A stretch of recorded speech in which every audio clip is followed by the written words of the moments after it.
Hey Raghunath, tell everyone about our Patreon community. Sure, Kastuba. The Wisdom of the Sages Patreon community is an incredible online yoga resource. If you like the type of yoga wisdom and culture we share on the show, then our Patreon community is a great next step. This is a listener-supported podcast, and any level of sponsorship will unlock a wide range of live and archived classes, talks, and even workshops. Raghunath teaches, I teach, and we have a host of other excellent teachers on topics ranging from yoga philosophy, asana classes, storytelling, Ayurveda, kirtan, cooking, meditation, and a lot more. We even have an incredible online Bhakti 12-step recovery group. So if you want to check it out, go to patreon.com/wisdom of the sages. All right, let's get it on. Om Namo Bhagavate Vasudevaya. Om Namo Bhagavate Vasudevaya.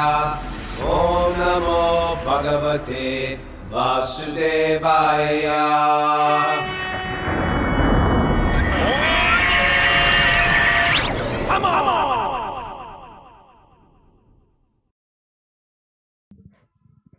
Live from Super Soul Farm, this is Wisdom of the Sages, a daily yoga podcast with your host, Raghunath, and co-host and senior educator at the Bhakti Center in New York, Kastuba Das. Welcome to the show, everybody. Welcome to Walk On Wednesday. Walk On Wednesday is a day we bring a special guest who listens to the show generally that we think is sort of cool, and we pick their brain for about 10 minutes. And before we get to our special guest today, I just want to say, how is Mayapur? Kastuba is live in Mayapur. We are sitting here preparing. Kastuba, it's not just like a blizzard that's coming. Now they're giving like snow blizzards names. Do you know that? Yeah. You know, it's like Hurricane Andy, Hurricane this. What now do they it's call like that again? Like a thunder or a... cloud burst? No, there's some weird name for it now. I don't know. Mara, you got something Special on that? kind of storm. Polar vortex. That sounds freaking No. scary. That sounds like your children are going to be like, help. Anyway, that's what's So you're happening. going to get hit? We're gonna Here get it's hit? bomb cyclone. A bomb cyclone. Okay. Is that what's We're coming your way? devotees. When it snows, we snowboard. That's what we do. That's a good one. When it snows, we snowboard. Anyway, I want to thank just going through, if you're new to the show, and if you're new to Zoom, being on Zoom, we have a whole contingency that's on Zoom. We call them Zoomers. Every day they show up and they're so damn steady. It's impressive. And I'm just like overwhelmed with gratitude for this community. I just want to give a shout out to the Zoomers and the people that keep this show going, all the Patreon members that aren't even necessarily on Zoom. If you're on Zoom, you better be a Patreon member. That's all I got to say. But if you're not if you are a Patreon member, and I don't give you enough appreciation, thank you very much. I was going through my appreciation list yesterday. I was like, I want to appreciate Zoomers, our Patreon members, because they're really keeping this boat floating down the Ganga, going through the Bhagavatam every day, keeping me and Kastuba able to do this. So thanks. It's a community-supported podcast. If you like what we're doing, go to patreon.com/wisdom of the sages. Mara, announcements, please. Yep. We have Bhakti Recovery Group meetings at 1 and 9:30 p.m. Eastern Time. A little closer to the mic, Mara, please. There's an asana class with Michelle Berger at 3:30 p.m. for our Patreon members. And tonight, Raghu's doing Sweet Baby Krishna again at 7 p.m. Sweet Baby Krishna. We're going through great songs during Sweet Baby Krishna today and talking about the songs and falling in love with Krishna. If you're a Patreon member, you can enter into that secret chamber at 7 p.m. Eastern Time. And so now let's, anything else, Kastuba? Regarding... All right. So let's bring on our guest. Let's Okay, bring on our guest. Sringa Das, welcome to the show, Prabhu. Thank you very much, gentlemen. So full of Sringa, gratitude welcome. for you guys. So if you can't see it or not, I am wearing something very cool today. I'm wearing a Black Flag Krishna sweatshirt. It is somehow they bootlegged Black Flag without getting in trouble. I don't know if the cease and desist letter came from Black Flag's management yet, but somehow, Satire is legal. Yeah, it's coming now, right? yeah, it's coming. It's coming now. Now that wisdom of the sages have gone public. It is quite amazing how many people from that alternative hardcore punk scene have gotten into bhakti. But I want to just share Vulcan House, and maybe you can put your address up on the board. Vulcan House Sure. is a great resource for cool Krishna conscious clothing. But Sringa Das has been listening to the show since. How did you get into the podcast? Well, I mean, I've been following you guys for a while through social media and things like that, of course. And I was originally on the West Coast in San Francisco back during COVID, and that kind of shut everything down. I had plenty of time to get up at 3 o'clock in the morning to listen and be on live. So yeah, we just started doing it back then, and I've been keeping up with you guys ever since. Wow, where are you now? You're no longer there. I right now I'm on the East Coast, which kind of rolls into the whole story. But the second I'm in San Francisco visiting friends. My wife and I came out for a week to visit friends and clients. So I've been kind of bi-coastal for the past couple of years. So me and Sringa have been like sort of just like Instagram buddies, and then he sent me this great hoodie or a sweatshirt rather, and Makara Rishi, his wife, and he run this as well as so many other things they're doing. But he was going through some like challenges and was applying the Bhagavatam to the challenges, and I thought, wow, that's a great story. You want to share a little bit about your struggle? I hope you don't mind. I asked him if you didn't mind sharing this, because sometimes people won't like to share their struggles, but sometimes we learn from hearing other people going through pain. Sometimes we think we're the only people experiencing pain in this world, and then applying bhakti to pain and how you coped with it. Please share, Prabhu. Okay, great. So yeah, we've been in the West Coast for about 20 years now, and through a series of different things, we found ourselves over in Virginia. My wife is a very talented writer, and she's writing a book right now. So we were doing some research. She was doing some research in Virginia, and my father had a brain tumor. He was diagnosed with a brain tumor. It was very sudden, and they were in Myrtle Beach, South Carolina. So he was about to have a surgery, and my brother asked me to come down to kind of be there for him. And to make a very long story short, he had a major complications due to the surgery. He wasn't able to talk or eat or walk, or had pretty much relearned how to do everything. And we thought we'd be down there for maybe a week or two once he got through the surgery, and we quickly realized that this was a really pivotal moment in my family, and we had the ability to be there a little bit longer, so we wound up staying there. Whoa. So about now, were you close to your father? That's sort of another part of the story is, my father and I hadn't spoken in 3 years before this all happened, due to, ideological and philosophical differences. And of course, just sort of father-son things that come up. So this was a whole nother level of challenge for me, was going down and, being of service to my family, but also reconnecting with my father as he was going through this traumatic space and trying to find that common ground again so we could move through this together. Great. About 2 months into this process, he was in the hospital in Charleston, and my mother lives in Myrtle Beach, which is 2.5 hours away. So we were driving 2.5 hours each way, 4 times a week to go down and see him and make sure. I mean, he had so many complications and so many different operations during this. But about 2 months into it, my mother had a massive heart attack and died. Oh my God. It was, obviously, awful, but my brother and I and my wife got to be there with her when she passed away. It happened very, very quickly. And, she called out to us. It was in the morning. We were getting ready to go to the hospital to see my father. And she said she thought she was having a heart attack. So of course we called, paramedics, and my brother and I were there with her, trying to calm her down and trying to get her to breathe. And, at one point, just as the ambulance was pulling up to the house, she said, "I love you, boys."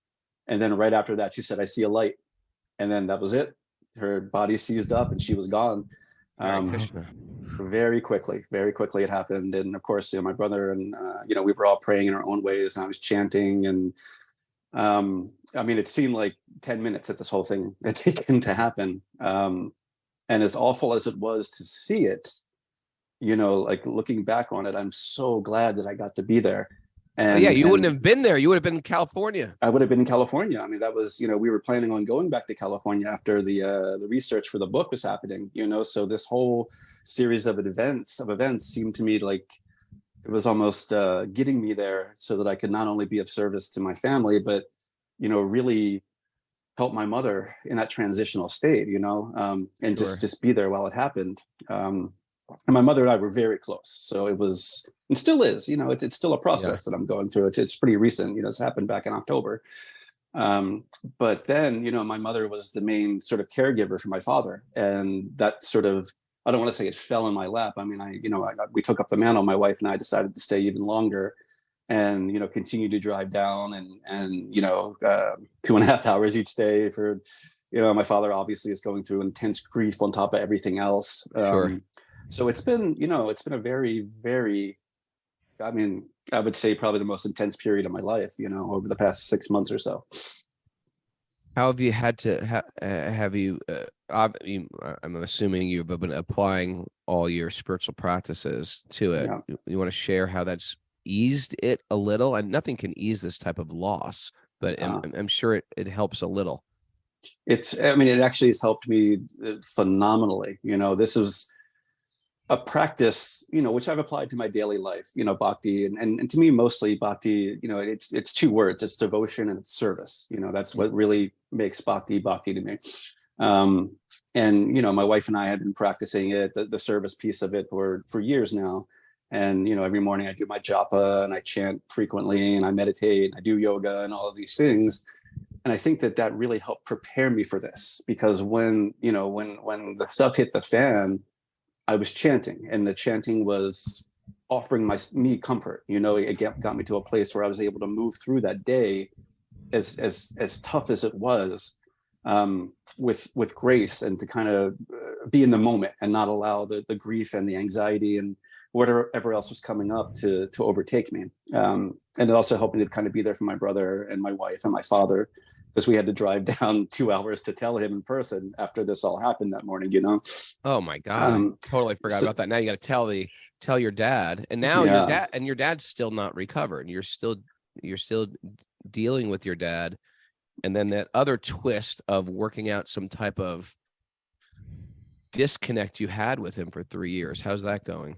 I mean, that's actually going really, really well. We started mending it before my mom passed away, but she was always a buffer between us, our whole lives, like together. My mom was always the buffer. Right. But now that she was gone, it really threw us together. Like, we had to figure this out ourselves, Mm.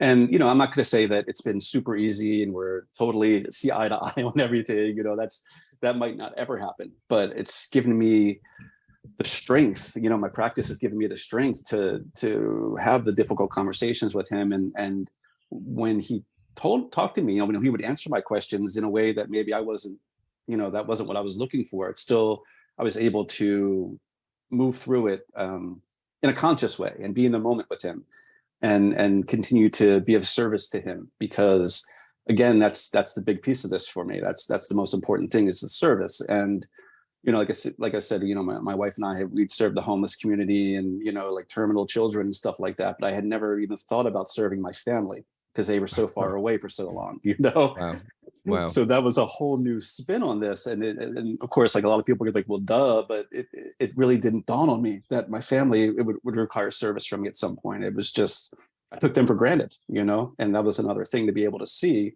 was to be in the moment with be present with everything. Because I mean, my mom left, and like I said, it was 10 minutes, it was done. She was gone, here one moment and gone the next. And that really left a huge impression on me when it comes to having gratitude and being in the moment with people, and really taking those moments to appreciate family members, even if you butt heads with them. I have a whole different perspective on that now. Wow. Prabhu, this is beautiful. It actually flows right into our theme of our show today, which was not planned, which was sort of a Krishna miracle, but it's inspirational. I want to, thank you for coming on, sharing that story, because there's nothing better than hearing success stories. And when I say success, it means you're going through something, but you're applying the spiritual practices, and it makes us practices become like alive, makes them become real. And I'm sure that everybody in your life benefits from you and your wife's sincere spiritual focus. I believe that it was completely divine that Krishna sent you to your mom at that moment. Yes. Otherwise, it's amazing. And I just want to again, you got your web address on the board? Yes, I'll get it up there right now. I don't Okay, wanna get shut your web down the address camera. on the board, Vulcan House. And we're going to share it in the show notes as well if you're listening on Apple Podcasts, etc. But thanks for joining us. Thank you And so much, guys. Thank good you. luck to you. We're happy you're part of our community, and keep up the good work and keep pumping out cool Krishna conscious clothing for us. We and, certainly will. Opening our minds. Because dude, isn't that amazing? What's that? Devotion and service. And it's sort of our theme of the day, but it's also it's also beautiful to see people apply this stuff when they go through these so-called tragedies. And the tragedies are coming. Like it didn't appear like his mother was going to die, and then she was the one. They went for the father, and then the mother died. And truthfully, there's no pretty way to have death. You know, I'm always thinking, I want my death to be romantic. I want everybody to be around me singing kirtan, Kustuba there kneeling down. Thank you, Raghunath. Here's a tulsi leaf on your It may mouth. happen that way. Huh? It may happen that way.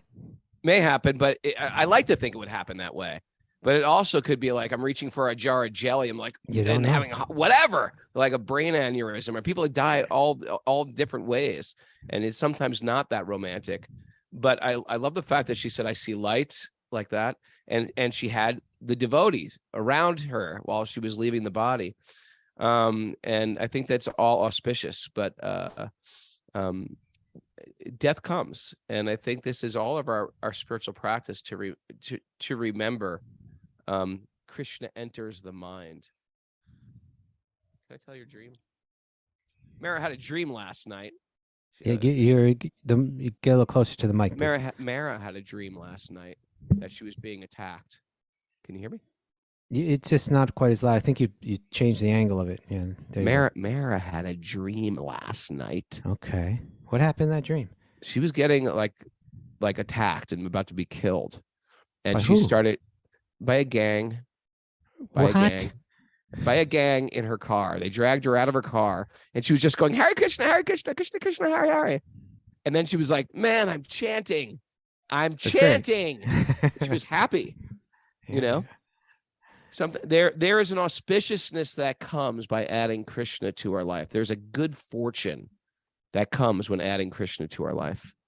It changes everything. It makes the darkest days bright. It makes the most inauspicious thing, the most horrific things, wonderful. And whenever you're feeling down, whenever you're feeling dark, you just pick up some sacred literature and you read a little bit and apply it to your life. And then it will shed some light. The book will speak to you. God will speak through the reading. I'm not going to go into too many details, but I'm staying with an old friend of mine here in Mayapur, right? Yeah. Tara Prabhu. We've been friends since 1989 or something like that, right? Yeah. And we're close friends, and we cross paths every now and then, and we catch up, and it's one of those friendships that no matter how long you haven't seen each other, you pick up right where you left off. For sure. Right. But it's also a type of friendship where we share something,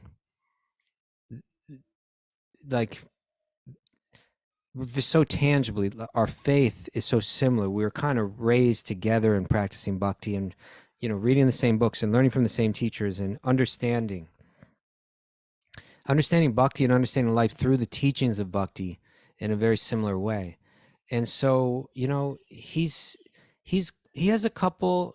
What you're saying is these things come up in life. They just come, and he's got a couple things on his plate right now that are real tough, really tough. Okay. Yeah.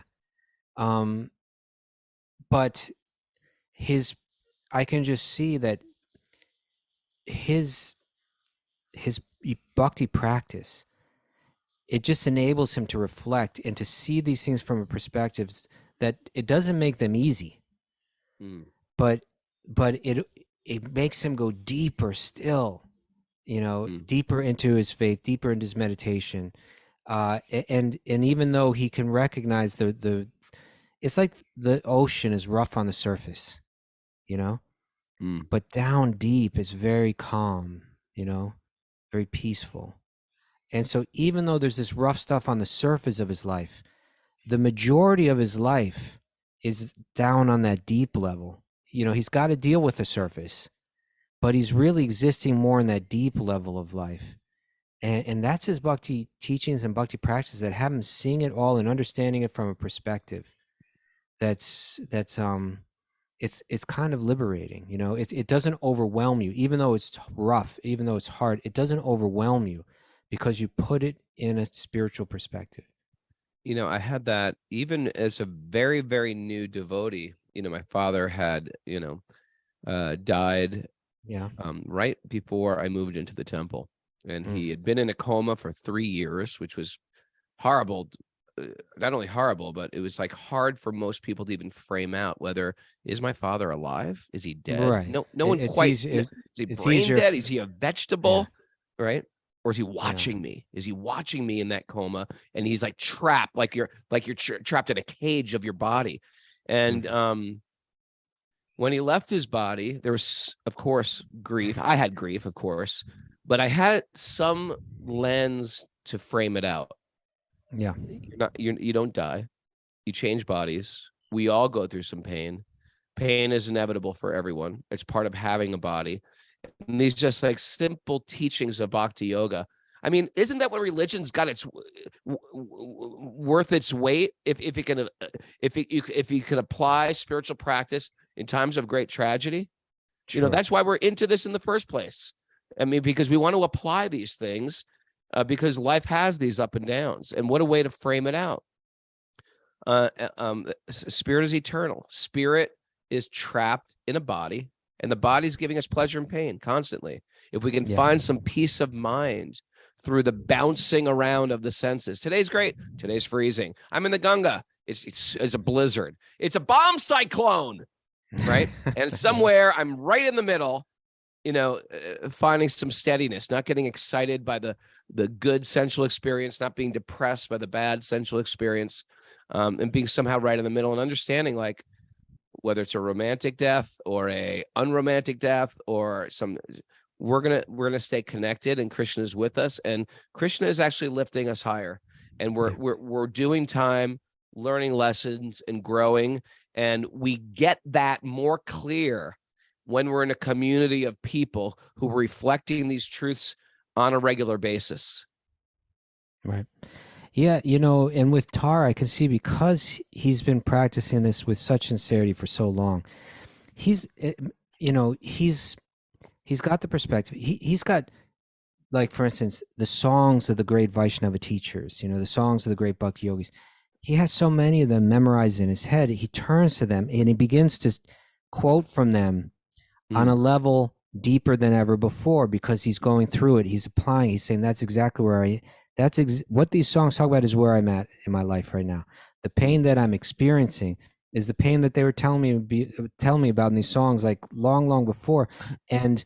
But the songs are also telling him how to find that connection, that spiritual connection in the depths of those difficulties. And I see he's such a mature devotee that even though it's rough, even though it's painful, he can feel that it's shaping him to become the yogi that would be hard for him to become without it. It would be hard for him to fix his consciousness, fix his awareness, let go of everything.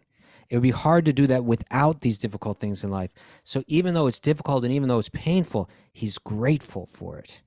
He's grateful for it. It's a very mature kind of.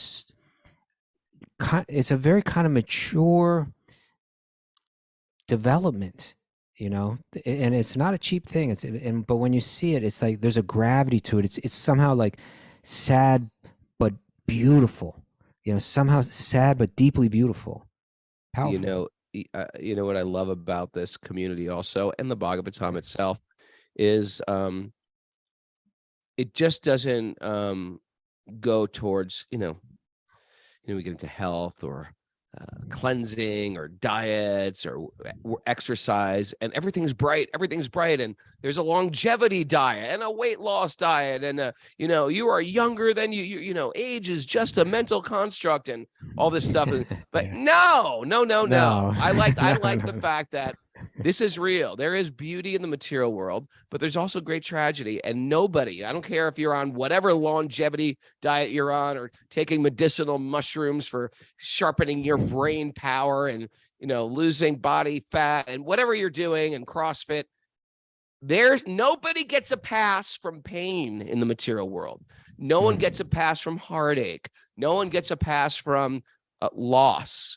That is something we sign up for. When we choose to have a material body, you can say, I didn't choose to have a material body. You did. You did choose to have a material body. That's why you got one.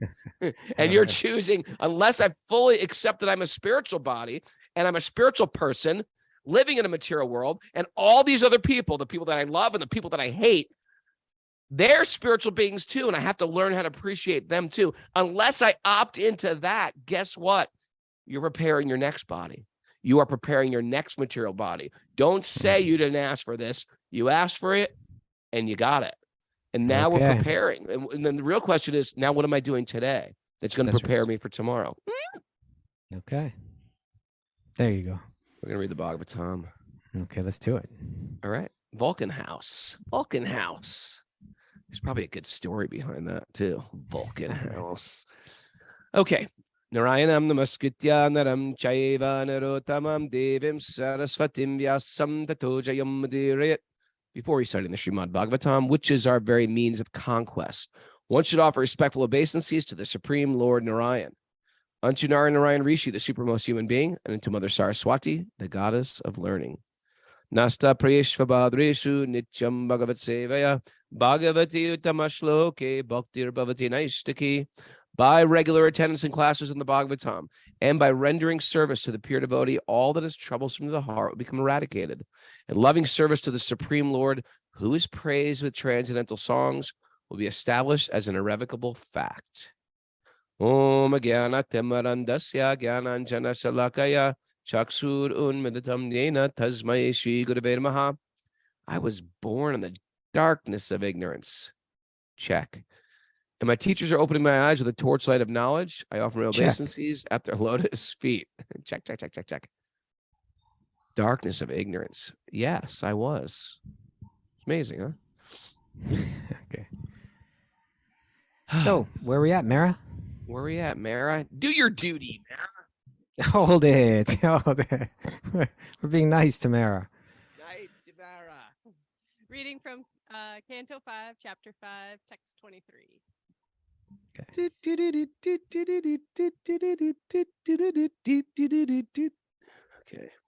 Oh, respectful Brahmins. Hold it. No recap. We didn't even read from Bhagavatam yesterday.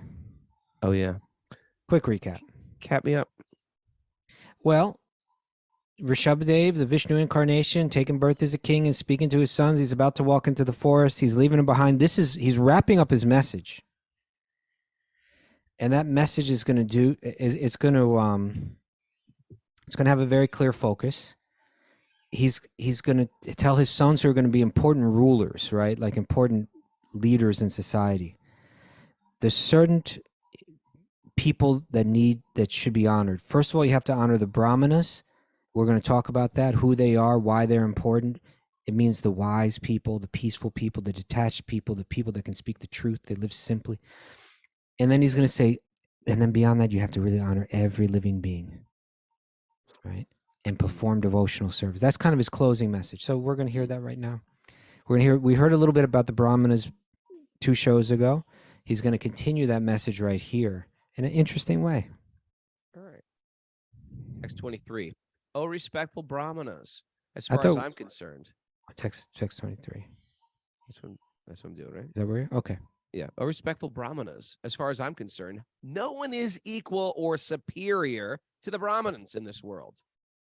I do not find anyone comparable to them.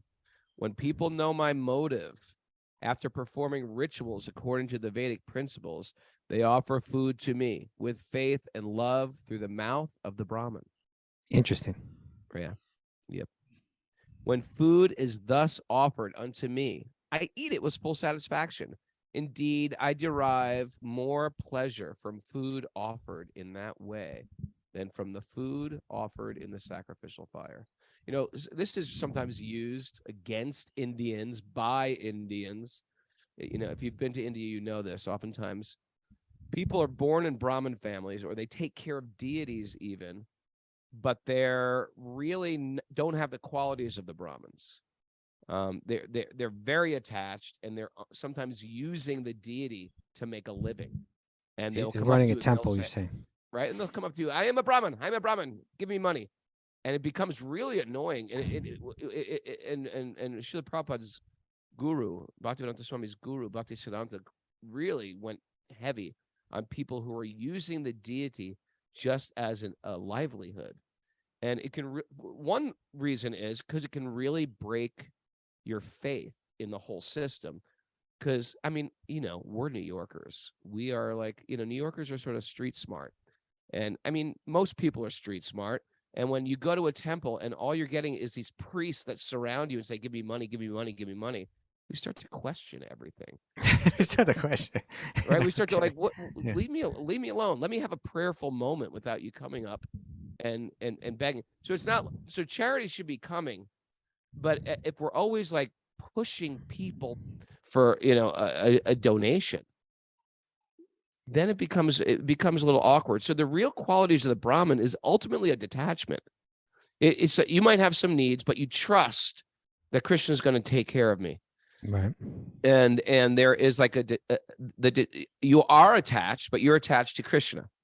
And you have a type of renunciation that's part of your nature. You have a type of peacefulness that's part of your nature. And you're okay with living simple. That's part of your nature, or that's part of your nurture. You've cultivated that. And then people, when they see people who are just attached to study, to giving instructions, to lead with integrity, you naturally want to support them. It comes natural. You know what happened to me recently, Raghunath? What? So just today, like since I got here to Mayapur, I've been here, I don't know, 10 days or something like that. Yep. Maybe a little more. Every day I go to the Ganga to bathe, right? Every day I go to the Ganges River. And there's a temple, right? It's a cool Temple of the little Ganga. temple. Temple of the Ganga. Is it the deity in the temple is the goddess Ganga Devi riding on the crocodile, right? But it's, you know, it's a ISKCON temple. There's a Murti of Prabhupada there. It's really, you know, in one sense, it does. When I say this, it won't sound great, but it's the whole place is really cool. It's kind of like a ramshackle, kind of like a corrugated, metal ceiling, and just some metal girders, and cheap kind of like the whole thing is kind of cheap, but it's also very open. Like you walk into that temple, and like the walls are just made out of just like how do I say it? They're open, they're wide, they're like, it's like a cage, you know? Right. You know, sometimes when we say the word temple, people are picturing like it's the Taj Mahal. It's No, not it's like not. that. It's like No. it's like a Home Depot shed. Yeah, without walls. The walls are like, and through that first wall, there's another section where they have like a yagna pit, like a little area where they sit to do their fire rituals and you know, rites of passage in life and so on. And on the other side, there's a hall where they do kirtan or they serve prasadam. But it's all right there on the bank of the Ganges. So people are running in and out of the Ganges, running into the temple. Tara and I were talking about today. It's like, we said, this is like a California temple. You can come in there in your bathing suit and nobody cares. And, but I'll tell you something, the priests in the temple, they're just really cool, Raghunath. It's like, they're happy that you're happy. They're happy to see you come and offer your devotion. They're devotees of the goddess Ganga Devi, of the river goddess.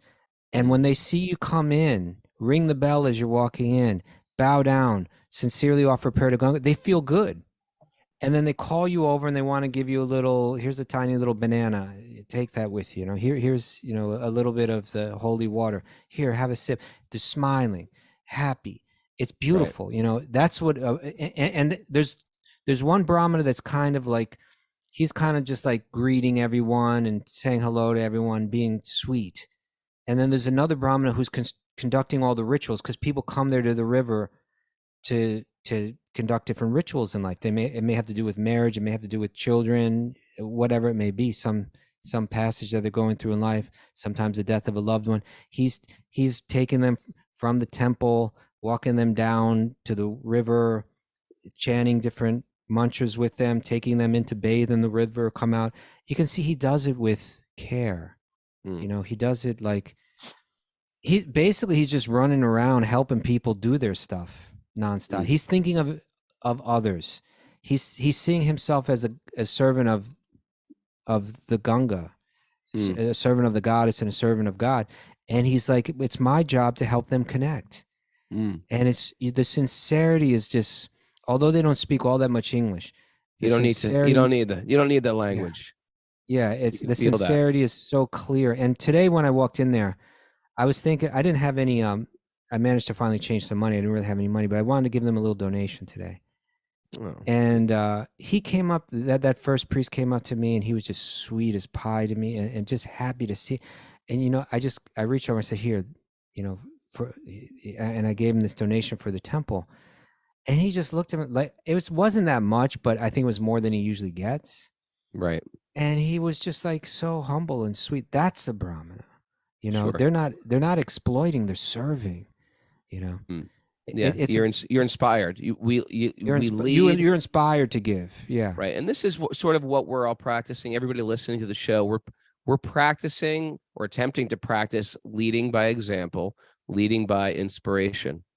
And in that inspiration, we not only change, we not only live an inspired life, but we inspire other people. Like, I want to be like that. And that's how we got into Bhakti. If you think about it, that's what Bhakti is. Why are we here? Because someone touched our heart, and like we were like, wow, I want that. Your whole story yesterday, meeting your guru on the Lower East Side in a thuggish apartment, you were like, wow, I want what that person has. Yeah. And that's sort of how the whole material world works as well. Sometimes it's for sort of like degrading things. We want what they have. Sometimes it's for rajasic things. I want what they have. But in this case, it's a spiritual thing. I want what they have. They seem inspired. They don't seem part of this world. They're not offended how I get offended. They're not angered when I would get angered. They found some type of peace in this crazy chaos. I want that. How can I get that? And I think that's sort of why we're here today. Yeah. And even if that's a bit out of my reach, right? I want to hear what they have to say, because I know because they have those qualities, they have some deep realization. They have something valuable to share, right?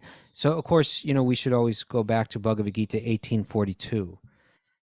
This is the verse it's defining the qualities of the Brahmana, right? Samo dhammas tapa saucham, right? Peacefulness, self-control, austerity, purity. Then kshantir arjavamevacha. Honesty, knowledge, wisdom, jnanam, vijnanam, astikyam, knowledge, wisdom. Astikyam means religiousness, but like in the positive sense, right? Like that their life is offered in a certain way, rituals it's not with selfish. Substance. Yeah. Okay. Yeah. And then it says brahma karma svabhavajam, that these are the natural qualities by which the brahmanas act in this world. So here in the verse that we're reading today, it's Lord Vishnu himself saying that I consider the brahmanas superior to me even. And when people, through their ritual, the Bhagavatam's always trying to get us to understand, if you're doing ritual and not understanding the higher purpose, you're missing the whole thing, and it makes no point. There's no point to it, right? Sure. That is everything we're about. We're into rituals, but need substance. I think it's safe to say we want substance in our life. We don't just want to go through motions. Right? That's why we gave up spiritual practice for the most part. A lot of you guys have given up a spiritual practice that you were raised in because you feel like, I don't even understand these rituals. Yeah. So Yeah. this verse is saying that, people you offer, like, for instance, in a ritual, a fire ritual, you're pouring ghee or throwing grains into the fire. And the idea is through this, I'm making an offering to Lord Vishnu to eat, like, here, please accept this. He's saying, and this is another thing Bhagavatam's always pointing us to. You're thinking that you go directly to God and God is pleased with you and your religion. Whereas the message is coming back, you know what? It's when you serve other people that I feel set, particularly when you serve someone that's really qualified, when you have the clarity and the humility to say, you know what, that person is wiser than me. That person is more tolerant than me. That person is kinder than me. They live more simply than me. They're more learned than me. I should honor that person. And then you honor that person. And so Vishnu is saying here, when you feed them, that's when it tastes best to me, right? When you feed them, it's actually more satisfying than you trying to come to me directly. I really appreciate it when you honor those who are really worthy of honor. And in the next verse, he's going to say, actually, you know who you have to honor? You have to honor every living being too. Beautiful. But that's a tall order, because there's people, and this is what's beautiful about the Vaishnavas. It's such a tall order. How am I supposed to honor everybody? I mean, I understand. I'll honor you. I like you. And you say nice things about me. And I'm looking at the message board. There's Lord Pag and the Chief. There's the Naked Viking. There's Clifford Dean. These guys all like me. I like them. What about the people that are giving you problems or giving you hell? What about the person who betrayed you, broke your heart, maybe even robbed you or something? How am I supposed to love them? These are like tall orders for the living entity. And it's one of these things that Vaishnavas carry. They don't get resentful, or if they do get resentful, they somehow internalize that on a very deep way. You know what happened to? I was just reading this morning. Valmiki, of course, was the author of the Ramayana, and he went through this whole transformation, and he was witnessing these two cranes in the act of love. And he was just sitting there in meditation. And then he witnessed from the corner of his eye a hunter spying the cranes. And then in the midst of it, he shot one of the cranes and killed the crane. And the other crane was so distraught, because birds feel this pain of attachment as well. And he cursed the crane. And then Brahma came to him and said, you are above cursing. You're a Vaishnava. But I've allowed you to make this curse, because from it comes this very poetic meter, which you're going to write the whole story of Lord Ram. And he said, I don't know the story of Lord Ram. And he goes, I'm going to transmit it through your heart right now. And so the idea of these Vaishnavas, we do not take offense. And when something happens to us that is actually tragic or painful or hurtful from another living entity, we internalize that, and we somehow see, how is the universe working through this being for my personal evolution?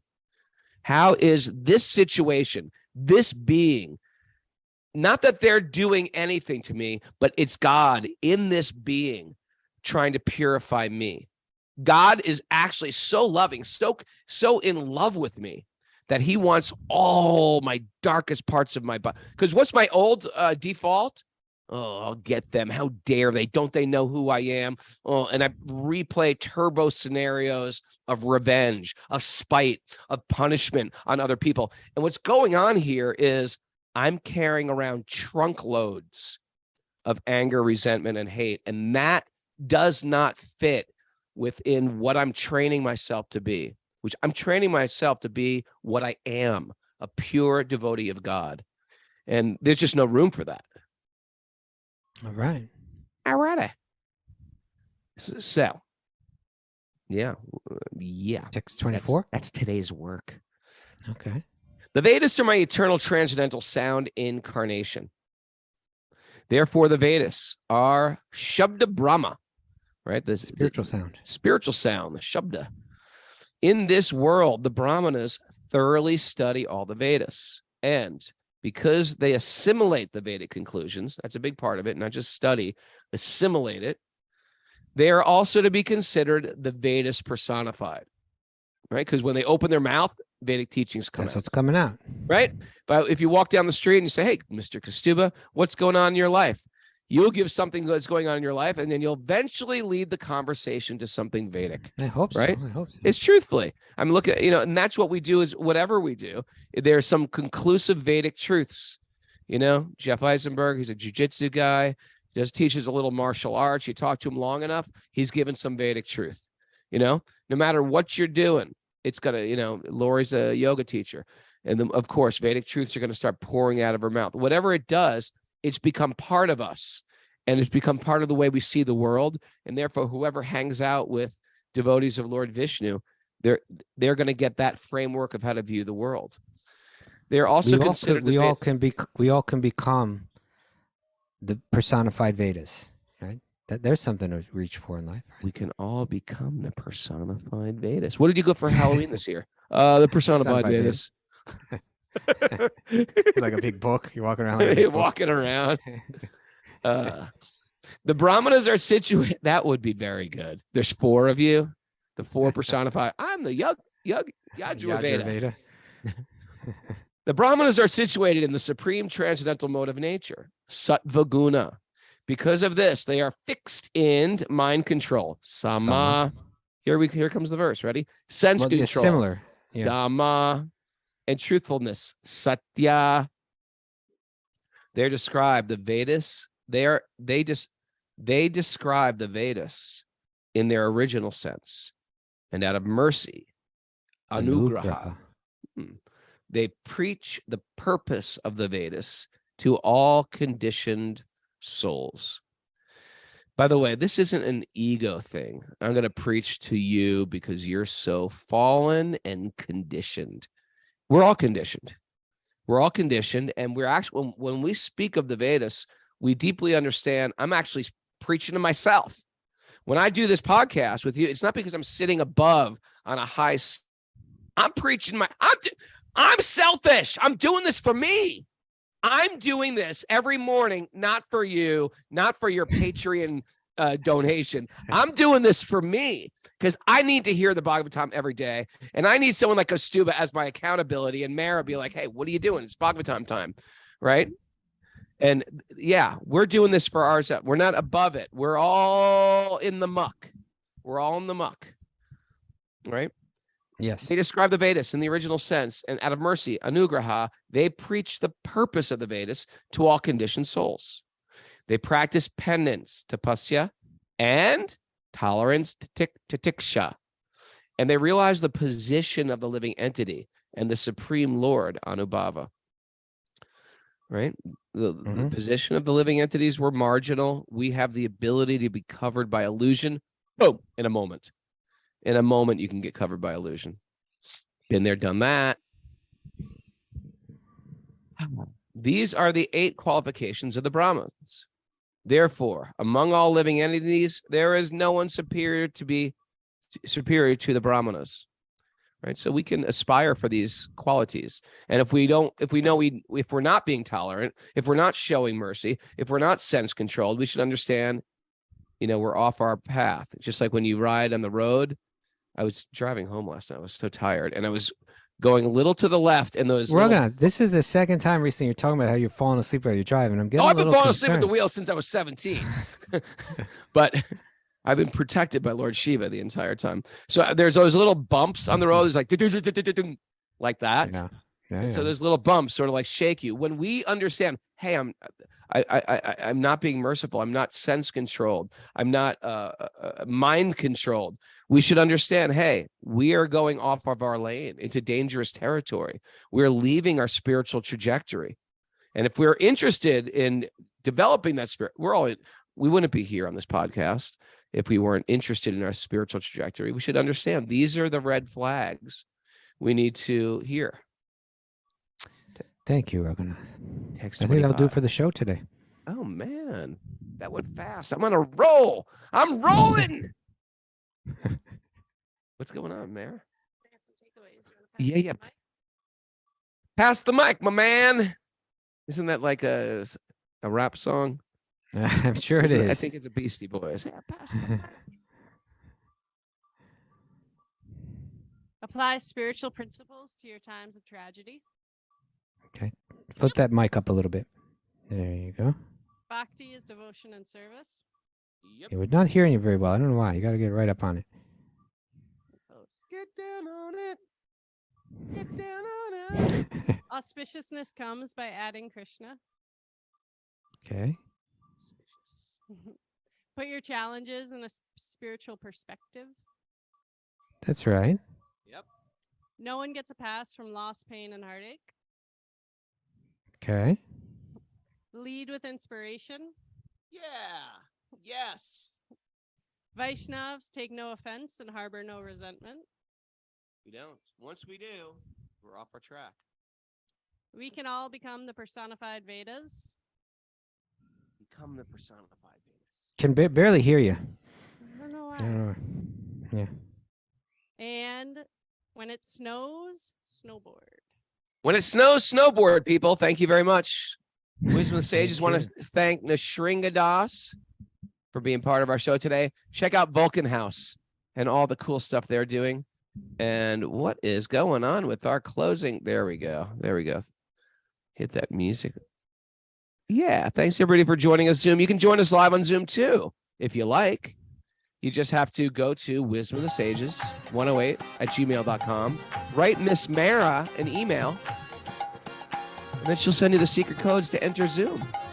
Thanks to everybody who do this on a regular basis. Thanks to our entire community here. Thanks to all the others out there that listen that we don't know about. We don't even see them. And every now and then they appear. Write us a letter. Go to Apple Podcasts if you like. Write us a review. Give us a 5-star review. Tell us you like the show. Tell us your story. And go to wisdomofthesages.com. Check out the events we got coming up this year. We're going to do some stuff at the farm. We're going to go to Italy. If you want to go to Italy with us, that's fun. That's on our events page at wisdomofthesages.com. And tell your friends about Wisdom of the Sages. Why? Some people need it right now. Some people need this podcast more than you could even imagine, and you can help them. Giving spiritual wisdom, spiritual direction, spiritual clarity in times of chaos, in times of fuzziness, right? The world is a little fuzzy right now. Give some clarity. Thanks, everybody, for joining us. It is a beautiful day. For a beautiful day, my hands are up high. It's time to sing and dance.